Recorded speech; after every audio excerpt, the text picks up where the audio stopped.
Most people misunderstand this part. They think Siddhartha left because he was brave, or spiritual, or extraordinary. The truth is more uncomfortable. Siddhartha didn't leave because leaving was hard. He left because staying awake inside the system had become unbearable. There is a moment in every thinking person's life when pretending becomes exhausting. You still show up. You still perform your role. You still smile at the right moments. But inside, something has shifted. You are no longer confused. You are aware. And awareness changes everything. Siddhartha continued to live in the palace. He attended gatherings. He fulfilled expectations. He played the part society had written for him. But his mind was no longer participating. He had seen the pattern. Pleasure rises. Pleasure fades. Desire returns. Again, and again, and again. And once you see repetition clearly, it stops feeling meaningful. Here's a psychological truth most systems depend on. People don't obey because they believe.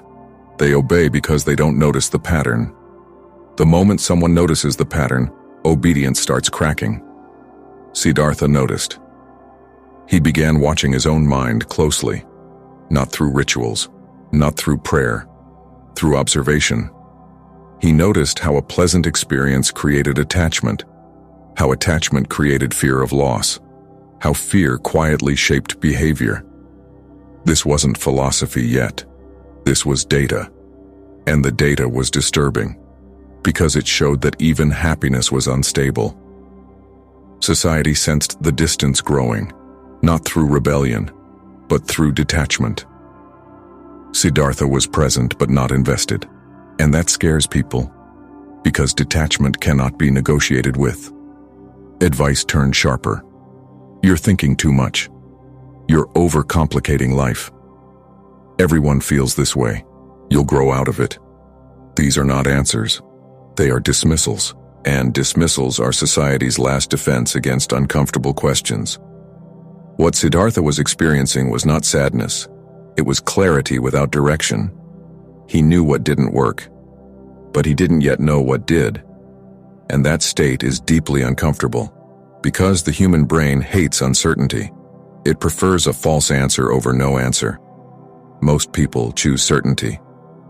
This is where an important misunderstanding begins. People think renunciation is about rejecting the world. It's not. Renunciation begins when the mind refuses to accept unexamined living. Siddhartha had not rejected wealth. He had rejected unconsciousness, and that rejection isolated him. Inside the palace, everything continued as before. But inside Siddhartha, something had ended. The belief that society knew what it was doing. Once that belief collapses, roles lose their power, titles feel hollow, expectations feel mechanical, and the question becomes unavoidable. If I continue living like this, am I being honest with myself? That question doesn't let you sleep. Most people silence it. They distract themselves. They rationalize. They compromise. Siddhartha didn't silence it. He sat with it. And the longer he sat with it, the clearer one thing became.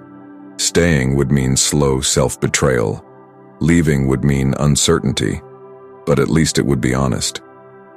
This is the real tension. Not palace versus forest, but comfort with inner dishonesty versus uncertainty with inner alignment. And that is not a spiritual dilemma. That is a human one. By this point, Siddhartha had not planned anything dramatic. No escape, no announcement, no grand gesture, just a quiet understanding, greater than I cannot find answers inside a system that is afraid of questions. That realization doesn't explode. It settles, and once it settles, action becomes inevitable. But the next step was not freedom. It was fear, fear of loneliness, fear of being misunderstood, fear of losing identity, and this is where most people stop, because losing identity feels like losing existence. When Siddhartha finally decided to leave, it didn't look heroic. There were no speeches, no anger, no dramatic rejection of his family or society, just silence. Because the decision had already happened inside. People often think walking away is an act of courage, Sometimes it is. But more often it is the result of something quieter. The inability to continue lying to yourself. Siddhartha had reached that point. Leaving is easier than staying awake inside a system that constantly demands compromise. Staying means adjusting your thoughts, softening your questions, pretending not to notice contradictions. Leaving means uncertainty, but it also means honesty. Siddhartha chose honesty. This is where the word parivraja matters. Parivraja did not mean running away. It meant stepping outside, socially, mentally, psychologically, to observe life without inherited filters. Not to reject society, but to understand it. This was not spiritual rebellion. It was method. Siddhartha did not leave because he hated pleasure. He left because pleasure had failed to answer the central question: why does the human mind remain dissatisfied even when its desires are fulfilled? And inside the palace, that question had no space to breathe. When he stepped away, he did not step into freedom. He stepped into uncertainty. No protection, no identity, no guarantee. And this is important, because parivraja was not about comfort. It was about exposure. Exposure to hunger, exposure to fear, exposure to the raw functioning of the mind. Society often labels those who leave as irresponsible, confused, selfish escapists. But the truth is more threatening. People who leave consciously expose something uncomfortable. That staying is also a choice, and choices can be questioned. Siddhartha did not claim to have answers. He claimed something far more dangerous, greater than I don't know, and I refuse to pretend that I do. Most systems collapse when someone says that honestly, because authority depends on certainty. This is where Siddhartha's journey truly begins, not with enlightenment, not with wisdom, but with not knowing, and the willingness to stay with not knowing without numbing it through pleasure, belief, or obedience. This moment connects directly to us, because many people today feel the same tension. They don't hate their lives. They're just tired of pretending that the structure makes sense. They feel successful but empty, busy but disconnected, surrounded but alone.